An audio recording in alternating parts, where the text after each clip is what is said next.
Roscoe Bob Bryant was his name. Oh. But no, this time it was a different bastard I was after. The aforementioned Mr. Ringo. And yes, he was working for Old Man Clown.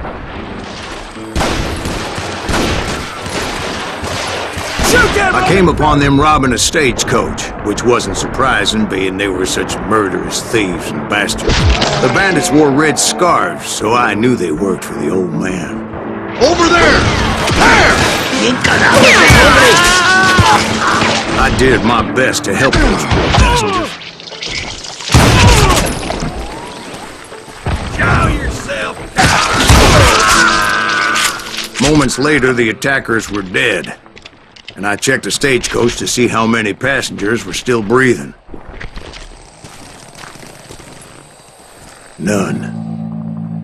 It was then I wondered if the rocks weren't hiding more bandits. Was that all of them? Or did I just hit the rear guard? I quickly got my answer. They attacked from on high like Apaches often did. They would appear in great numbers from above and rain down lead on their hapless enemies' heads, making use of the high ground and whatever else they had.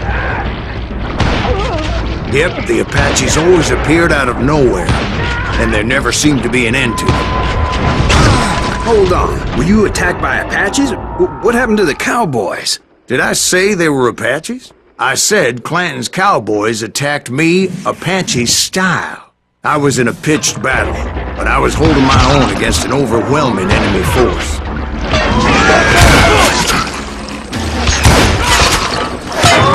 See, at the time, I was still pretty green, and would often blunder into regrettable situations. But I just kept shooting at anything I could see up in those damn rocks. I didn't see Ringo. I knew he was with the cowboys. He and Roscoe Bob had done me a dreadful wrong, and I was determined to have my revenge. But to get to Ringo, I knew I'd have to find my way past these other assholes first. Unfortunately, I was running out of ammo. Another perfect example of my relative inexperience as a hunter of men. I immediately knew that a tactical retreat was called for, as my vengeful fury was much less impressive without the bullets to back it up.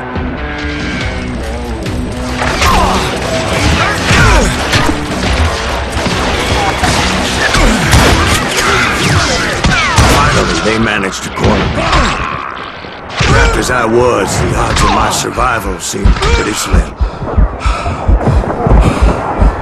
Luckily, serendipity was on my side as I suddenly spotted a way out of my predicament.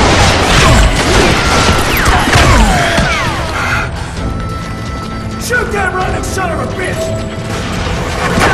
I ran ahead as if the devil himself was after me. Bullets were whizzing by my ears, but I wasn't about to roll over and die. I just kept running like there was no tomorrow. Because there wouldn't be if Clanton and his men caught up with me.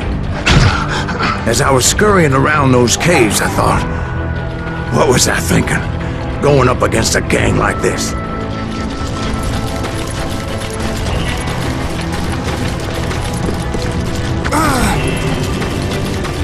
I just kept running, not knowing where the hell I was going.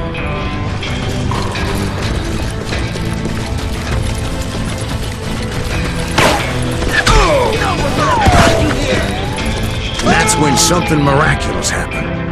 Like manna from heaven, I found the desiccated remains of what looked like an Apache warrior.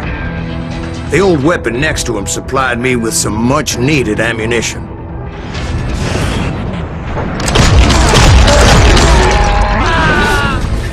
Bat Masterson once told me it was more important to be lucky than good, and he would know.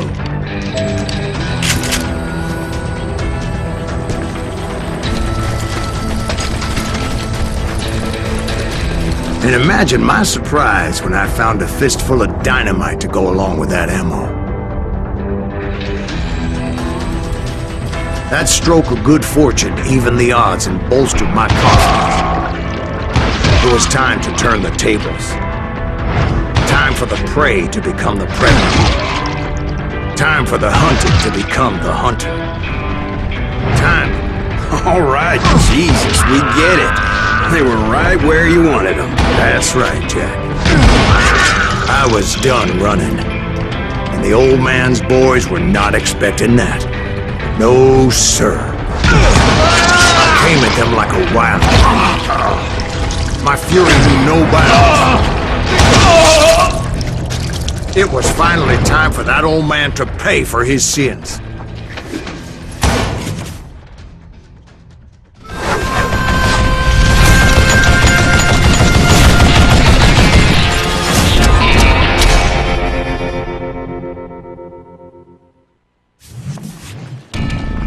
I yelled out at the top of my lungs, "Clanton, I'm coming for you!" A little stealth might have made more sense, to be perfectly honest. Because that old fool had a Gatling gun and enough bullets to last him till kingdom come. But I knew I could not let that deter me. Not if I was to find and kill Ringo. I needed to get that old man off that gun.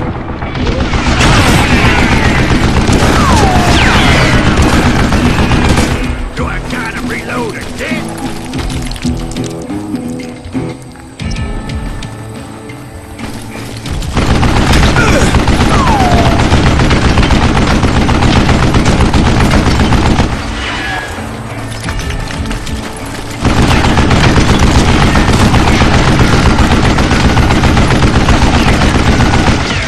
Contraption jammed to death. I don't know how you lived this long.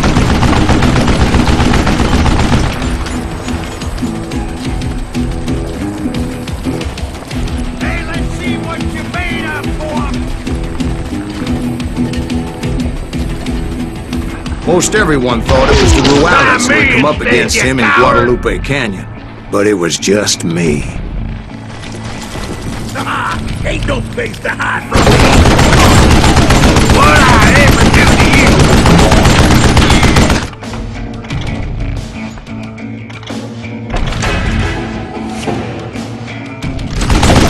What a piece of crap!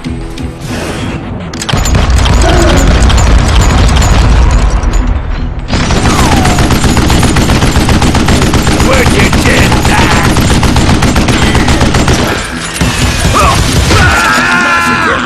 Apparently, one of the cowboys made it out of there alive, and told Ike and Billy Clanton that it wasn't a Mexican who took their father's life that day. They just assumed it was one of the Earps, and that little misunderstanding eventually led to that legendary gunfight at the OK Corral.